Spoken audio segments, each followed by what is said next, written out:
Whether or not you're aware of it, your Mac actually has a number of junk files stored on it. These files are often created by various system utilities and apps that you install on your machine. They can absolutely slow down your machine, which in turn affects your Mac's overall performance. It is highly recommended that you clean up junk files from your Mac on a regular basis. In this video, we will share some tips on how to delete junk files from your Mac with the help of MacCleaner Pro. So tip number 1. Remove the language files. Most of these language files are useless for you, as it is highly unlikely you will use them in the app. To remove the unused language files from your Mac, you can use MacCleaner Pro. This app uses various smart algorithms to find and delete unwanted language files. So to do this, launch MacCleaner Pro, click Clean Up Mac in the left sidebar, check Language Files on the right, and click Clean Up at the bottom. Tip number 2.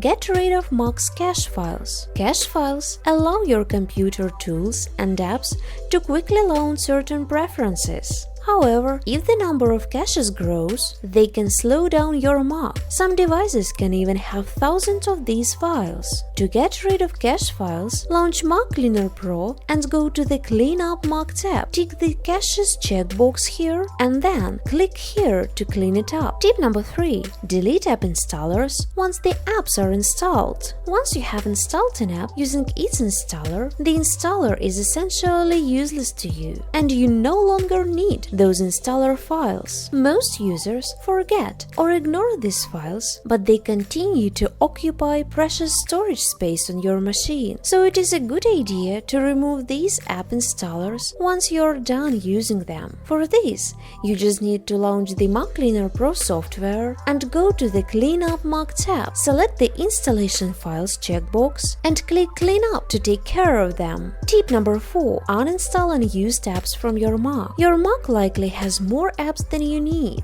mainly because most users forget to delete apps once they're done using them. MacCleaner Pro's app uninstaller can help you. To do this, launch MacCleaner Pro and click Uninstall Applications in the left sidebar. Select Launch App Cleaner at the bottom of the right pane, choose the app you want to uninstall from the list, and then click the Uninstall button. Your app will be gone along with all its data and service files. So that's it. As you can see, MacCleaner Pro is a unique solution for getting rid of unneeded files and speeding up your Mac performance. This app will keep your machine running in peak condition and allow you to do more with your Mac.